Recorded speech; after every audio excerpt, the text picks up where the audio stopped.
Hello everyone, welcome to my channel travel with Aishe. ఈరోజు మనం 4వ జ్యోతిర్లింగమైన ఓంకారేశ్వర జ్యోతిర్లింగం సందర్శిద్దాం. మన తెలుగు రాష్ట్రాల నుండి ఓంకారేశ్వర్ ఎలా చేరుకోవాలంటే ముందుగా మనం ట్రైన్లో ఇండోర్ ఆర్ భోపాల్కి చేరుకోవాలి.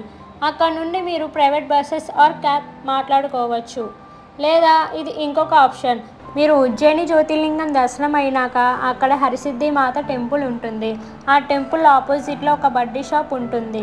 వాళ్ళు ప్రైవేట్ ట్రావెల్ బుక్స్ ఆపరేట్ చేస్తారు. Ujjain to Omkareshwar, Omkareshwar to Ujjaini for a round trip 300 rupees ఉంటుంది పర్ పర్సన్. ఉజ్జయిన్ నుండి ఓంకారేశ్వర్ 140 కిలోమీటర్లు ఉంటుంది. ఓంకారేశ్వర జ్యోతిర్లింగం 2 భాగాలుగా ఉంటుంది. పరమశివుడి వరంతో జ్యోతిర్లింగం చీలి ఒకటి ఓంకారేశ్వర్గా, రెండోది మమలేశ్వర్ జ్యోతిర్లింగంగా మనకి దర్శనం ఇస్తారు. ఈ 2 ఆలయాలు దర్శిస్తేనే ఓంకారేశ్వర జ్యోతిర్లింగం దర్శనం అయినట్టు. ఓంకారేశ్వర్ మరియు మమలేశ్వర్ 2 పక్కనే ఉంటాయి.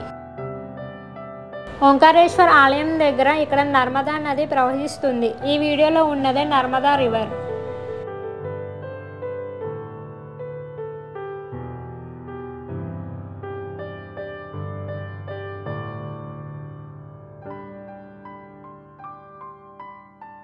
ఈ ఫోటోలో ఉన్నదే ఓంకారేశ్వర జ్యోతిర్లింగం, దర్శించుకోండి. ఇప్పుడు మనం ఓంకారేశ్వర్ పక్కన ఉన్న మమలేశ్వర్ ఆలయంకి వెళ్దాం.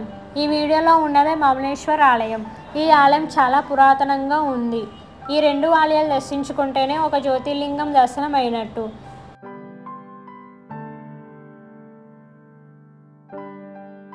ఈ ఫోటోలో ఉన్నదే మమలేశ్వర్ జ్యోతిర్లింగం ఆలయం, దర్శించుకోండి. సో ఇంతటితో మన ఓంకారేశ్వర్ 2 కంప్లీట్ అయింది. ఈ వీడియోలో మీకు ఏమైనా డౌట్స్ ఉంటే కింద కామెంట్ సెక్షన్లో కామెంట్ చేయండి. Thanks for the watching. Please subscribe.